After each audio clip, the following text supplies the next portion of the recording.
दोस्तों, मैं फराज मलिक कुछ खबरों के साथ एक बार फिर से आपके सामने हाजिर हूँ। 3-4 छोटी-छोटी खबरें हैं और एक जो मेन खबर है वो है ईद उल अज़हा को लेकर, जिसके बारे में हम लास्ट में बात करेंगे। तो सबसे पहली खबर की तरफ चलते हैं। पहली खबर आ रही है दिल्ली वालों के लिए।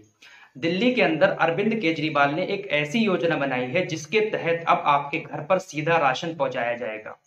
जो लोग राशन की दुकान पर हर महीने राशन लेने जाते थे, जो फ्री वाला मिलता था या 20-30 रुपए में जो राशन मिलता है सरकार की तरफ से, अब आपको राशन की दुकान पर राशन लेने की जरूरत नहीं पड़ेगी, बल्कि आपके घर पर गाड़ी आएगी और आपके घर पर राशन पहुंचा जाएगी।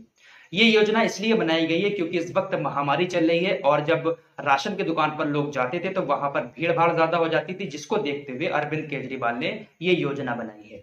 दूसरी खबर आ रही है झारखंड से। झारखंड के अंदर एक ऐसा नियम बनाया गया है कि अगर आपने मास्क नहीं लगाया तो आपको 1 लाख रुपए तक का जुर्माना लग सकता है।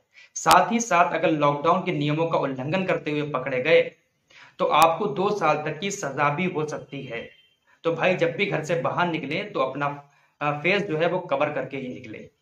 तीसरी खबर आ रही है मोटर व्हीकल वालों के लिए। मोटर व्हीकल यानी मोटरसाइकिल और कार वगैरह अगर आप खरीदते हैं तो इस वक्त आपको कंपनी 5 साल का बीमा देती है। अगर आपको पता हुआ तब 5 साल का बीमा कंपनी कंपलसरी कर रखा है कि आपको 5 साल का बीमा लेना ही लेना है, वरना आपको गाड़ी नहीं मिलेगी।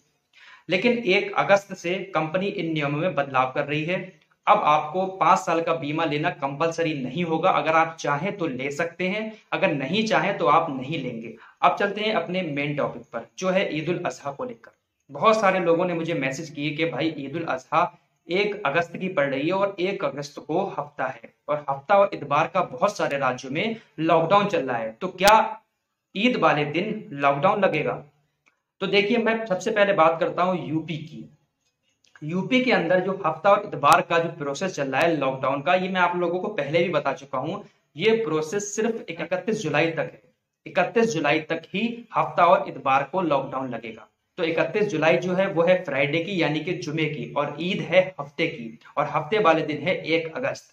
तो 31 जुलाई तक ये लॉकडाउन का नियम है, यानी कि 1 अगस्त को अब लॉकडाउन नहीं लगेगा। आप आराम से ईद मना सकते हैं। और भी बहुत सारे राज्यों में जो लॉकडाउन का नियम है वो 31 जुलाई तक ही है। 1-2 राज्य ही ऐसे हैं जहां पर 31 जुलाई के बाद भी लॉकडाउन है, लेकिन ज्यादातर राज्यों में 31 जुलाई तक ही लॉकडाउन की गाइडलाइंस अभी जारी की गई है। हो सकता है कि आगे आने वाले दिनों में 2-4 दिनों में लॉकडाउन की गाइडलाइंस 31 जुलाई से भी आगे बढ़ा दी जाए, लेकिन ज्यादातर राज्यों में 31 जुलाई तक ही है।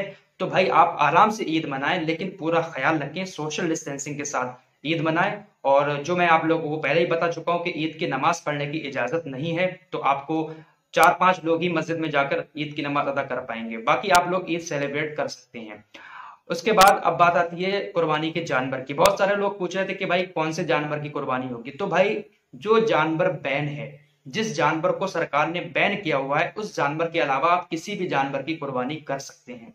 लेकिन एक बात का आपको ख्याल रखना होगा, जो सामूहिक कुर्बानी होती थी, जैसे कि आप सारे लोग एक जगह पर इकट्ठा होकर बहुत सारे लोग कुर्बानी करते थे अपने अपने जानवर की, तो अब ऐसी कुर्बानी नहीं होगी। इस कुर्बानी पर रोक है। आप अपने घर में अकेले अपने जानवर की कुर्बानी कर सकते हैं। तो भाई, जानवर चाहे बड़ा हो चाहे छोटा हो, अगर उस जानवर पर बैन नहीं है हमारे देश के अंदर, तो आप उस जानवर की कुर्बानी कर सकते हैं। योगी सरकार ने साफ कह दिया है, कुर्बानी पर रोक नहीं है, ना ही ईद पर रोक है, लेकिन जो नियम है उसके दायरे में रहकर ही आपको सारा काम करना पड़ेगा। तो मुझे उम्मीद है कि मैंने जो बताया वो सारी बातें आप लोगों की क्लियर हो गई होंगी। अब आप लोग आराम से अपने जानवर की कुर्बानी करें और ईद सेलिब्रेट करें। इंशाल्लाह उम्मीद है कि ईद वाले दिन लॉकडाउन नहीं होगा। अगर लॉकडाउन नहीं होगा तो ऐसा है कि आप लोग कहीं एक दूसरे के घर जा भी सकते हैं। अगर लॉकडाउन हुआ तो भाई, शायद हो सकता है कि आप घर से ना निकले, ना निकल पाए। तो लिहाजा 1 अगस्त को लॉकडाउन अभी तो नहीं है, आगे हो सकता है हो जाए।